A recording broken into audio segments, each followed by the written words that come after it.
You have been in the educational sector for over 30 years. Be that as the case, what would you say is the real value of quality education for young Africa today? It is important that education is of quality. It is important that we have quality education in our economies, in our countries. And there are quite a number of factors that influence quality education. But before I go into those factors, I want to look at what is it that we would look at if we would want to say this is quality education. Quality education should look at all dimensions of life. It should look at equipping the mental. It should look at empowering the emotional. It should look at equipping the emotional as well as the physical.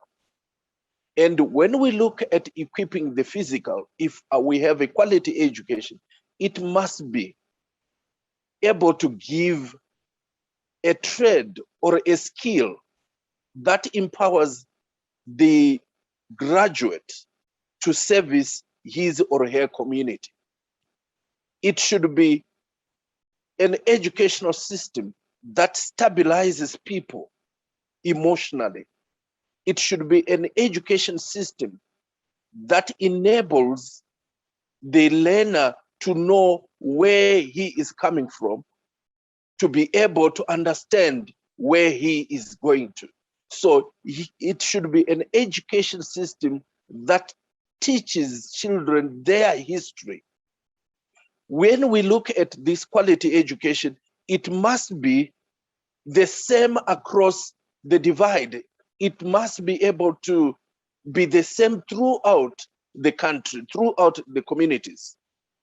Quality education should entail issues such as giving appropriate skills for development. It should be able to attend to gender parity. It should be able to attend to issues of things that are supposed to be provided in schools, infrastructure, equipment, educational material, the resources that are needed. And these should be given to each and everyone, regardless of the community from which you come from. Sadly, in our communities, we still see disparities, particularly when it comes to those that have and those that do not have. The people that are coming from communities of those that do not have, the poorer communities, they are still exposed to education which does not serve the things that I have mentioned. It because they do not have good infrastructure, the equipment is not available. At times, even the teachers that tend to go and teach in those communities are not well trained. So there is the issue of quality education remains a very important issue in our communities in Southern Africa because of where we are coming from, which has had to design an education system that serves the different communities that we have in our countries. Thank you so much for that. They again. are also Yeah, please go ahead. There are also other factors, I think I might add, factors that influence this quality of education. And these factors that affect or influence the education system include the teacher. What kind of teacher do we have? What type of teaching methods are we employing? Are the teachers well trained in order to meet the demands of the curriculum that they are supposed to teach or the subjects that they are supposed to teach? We also look at the content that is being given, the educational content that is being taught. Does it, in the case of Africa, does it meet the African context and circumstances? Or we are still zeroing on the inherited curriculum that does not serve the interests of the African? So it is critical also to look at the curriculum that we are delivering to our children, because if the curriculum is such that it is borrowed, it is a curriculum that we have inherited from the colonialists, then it does not serve our interests. It does not serve the context and circumstances that we find ourselves in Africa. Then we also look at the learning environment. Our learning environment is informed by the infrastructure that we have. It is informed by the resources that are there. Do we have libraries? Do we have enough textbooks? Do we have enough desks that are required in the schools? Then we also look at the preconditions of the children that are coming to schools. Sadly, in this day and age, in some of the communities in Africa, we still have children that are still having to walk long distances to get to school. And by the time they get to school, they are already tired. And they must learn for 4 or so hours before they start journeying back another long distance. Such kind of circumstances inhibit quality education. Then lastly, another factor that we might also look at are our governments giving enough funding to the education sector in order to sustain the kind of education system that we want to produce. Because of the challenges that our governments are grappling with on a day-to-day basis, in order to correct the differences, the challenges that they are meeting, education does not have the kind of priority that it should be given. And we therefore have funding which is less, and that again does not work for the good of quality education. So these are some of the things that we have in the African context, in Southern Africa, particularly post-independence, in which now we are saying, in order for us to have quality education, there is need for a deliberate policy to move in addressing these issues so that we can have the quality education that attends to the needs of our children, which seek to serve our communities and the countries at large. That is awesome. That is really very important. All right, now I'm going to ask you the question of what is civil education. But before we get there, I'm going to ask you another question, which has to do with the objective even of education. Because like you make mention of, there are a lot of things actually that are hanging on our educational system. And this is not only about the Southern Africa. They also do also, if you take a look at what is happening in West Africa, or even in North Africa or in East Africa, all of us seem to be having almost about the same issue, in that it appears that some people don't care enough about the educational system. So the question I want to ask you is, during the colonial time, for example, it is obvious that they didn't care much about educating you to be independent, to be free, because education means giving you the light.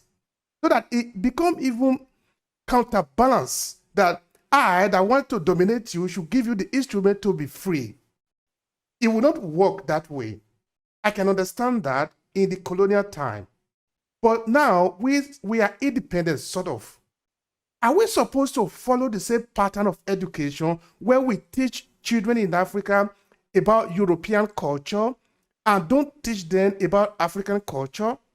Last week, I did a podcast talking with a Nigerian who has been working in this sector for a long time, and this was one of the things that we talked about.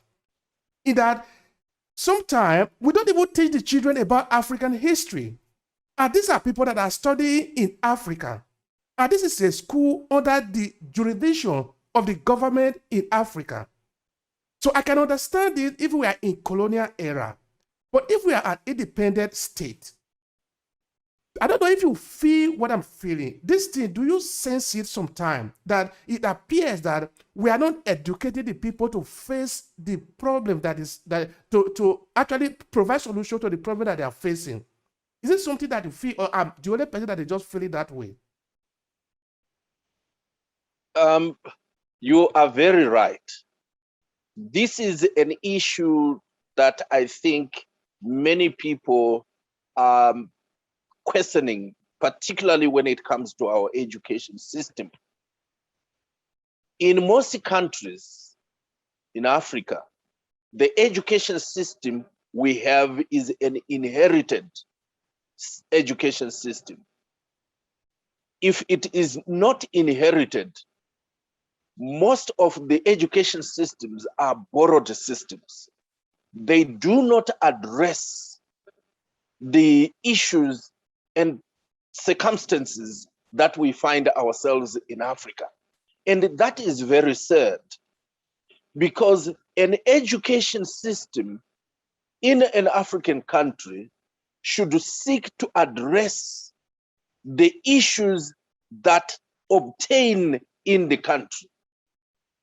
The issues that obtain in Southern Africa should be addressed by a curriculum deliberately designed to attend to the issues and the demands of the economies that we find in Africa. So there should be a deliberate policy from the policymakers and those that designed the curriculum to make sure that we have a curriculum that attends to the issues that we have just highlighted. To give more emphasis to what I have said, if we look in the context of South Africa, we still see a difference in how education is being dispensed. We have schools, or children rather, who go to school and are taught in Afrikaans from grade 0. And the majority of these, they are of African descent. Their education is provided in Afrikaans. Yet for the majority of the Africans who are predominantly Black, who speak their native languages, are either taught in Afrikaans or English. What it means is that in order for them to be good in English, in order for them to be good in maths, science, history, and so on, they must first of all understand English. Whereas a child who is learning in Afrikaans is coming to school already knowing Afrikaans. So these are people that are already at an advantage. And we are saying that education should be dispensed in the language that, in our mother languages rather, in our native languages, so that we are at par with those that are of English speaking and Africans. And why we still have this kind of system, it is because we have borrowed it, we have inherited it from the colonial past. Another example that I might also need to give is, let us look at somebody who is going to do veterinary science or nature conservation sector. And a child from a well-up community, let me use white community, go to university to do veterinary science in order to go and take care of the farms or the nature reserves of the parent. Whereas a Black child is going to do veterinary science so that he or she can look for employment. And this is the challenge that we have in our countries, where the education system that we continue to dispense does not prepare our children to become employers. It prepares them to become employees. And we need to advocate for an education, for a curriculum that seeks to empower children so that by the time they leave school, they have skills to create employment. They have skills to offer services to their communities. They have skills to turn around, to be innovators and creators of things in our community rather than to remain employees. And this is why we have seen that in many of our African countries, the graduates are found or seen roaming in the streets looking for employment because the education system has not prepared them to go out there and create employment. And when we look at the history, it is said that in many of our African countries, we still have history lessons teaching our children about Tobago and Barbados, teaching them about the British history, teaching them about so many other things that are alien to their circumstances. They do not know where they are coming from. Yes, there might be need to know a few of these things, but they should not be the predominant part in the curriculum in order for us to teach history. History should be able to tell us where we are coming from as Africans. And when we know where we are coming from as Africans, we are able to come up with a clear direction of where we need to go. So there is need surely to make sure that we change most of the things that we have in our curriculum today so that they can attend to the context, circumstances, and the needs of our communities as well as our economies, because our economies are different.